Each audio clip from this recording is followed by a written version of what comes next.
The Practically Perfect Pajamas, written and illustrated by Eric Brooks. Percy loved his footed pajamas more than anything else in the world. They were perfect for reading the morning paper, ideal when enjoying an afternoon snack, and a cozy necessity for a good night's sleep.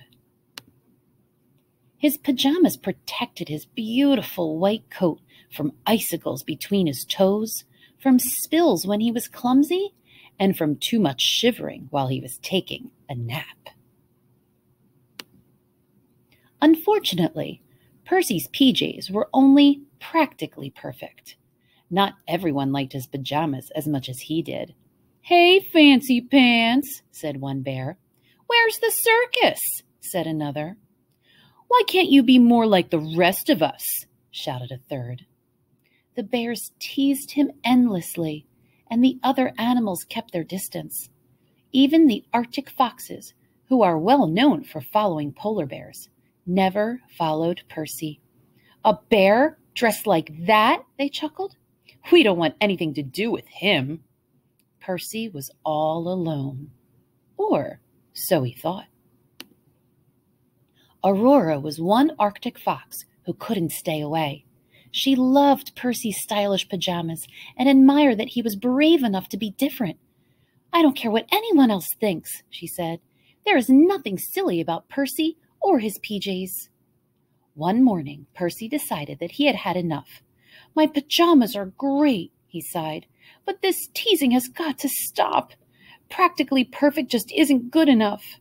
Reluctantly, he boxed up his pajamas and put them away forever. "Perhaps now the others will like me," he said to himself, and headed outside. Aurora was surprised when Percy appeared without his PJs. "What can he be up to?" she said to herself. "I'd better keep an eye on him today." A lifetime in footed pajamas had not prepared Percy for his new journey into the Arctic. He waded through several icy pools of melting snow.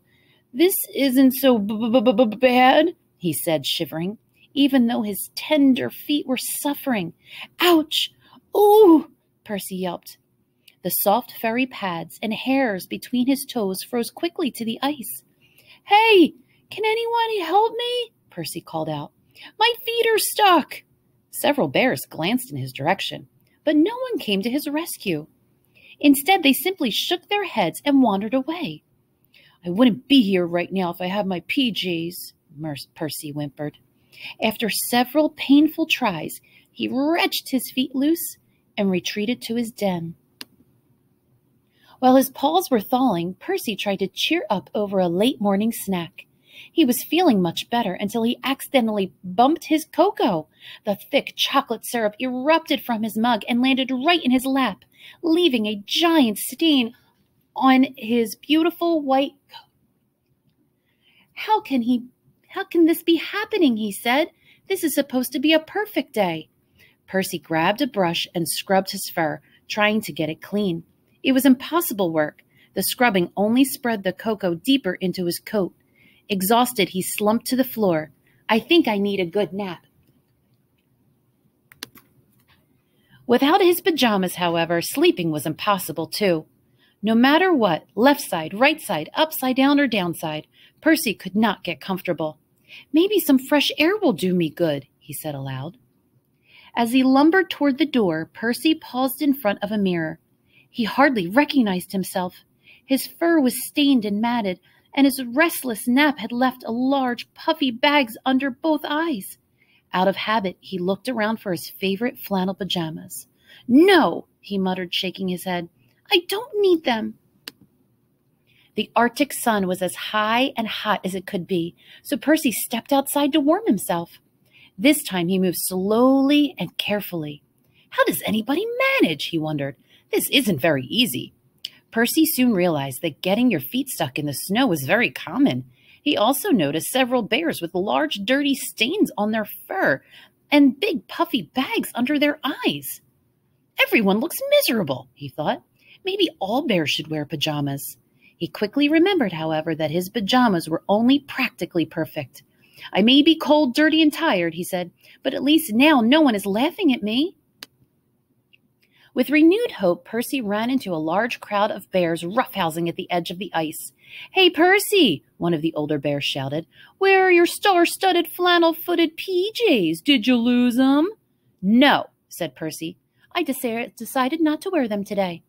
"My, oh my," mocked the oldest. "Percy's finally going to act like a real bear." "But I am," Percy hesitated. "I am a real bear."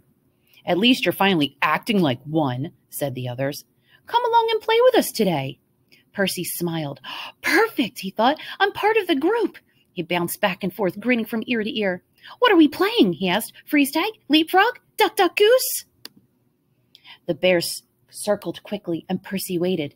Deep in the crowd, someone whispered softly, "1, 2, 3, go!" Suddenly, Percy felt a powerful shove from behind and went rumbling toward the icy Arctic water. He barely had time to brace himself before the bitter cold seized him from nose to tail. Stunned, Percy quickly gathered himself and swam to the surface. The other bears were laughing and pointing. "Pretty fun game, huh, Percy?" the biggest bear said. "Where are your waterproof PJs when you really need them?" Percy was crushed. "I guess they just don't like me," he said, sinking into the slushy ice and dragging himself ashore. Never in his life had he been so cold and wet and lonely. All he could do was think about the warmth and comfort of something friendly and familiar. Looking up, Percy realized he wasn't alone. "Go on, Fox, laugh away," he said. "I must be quite a funny sight." But Aurora didn't laugh. "Hello, Percy," she said. "My name is Aurora.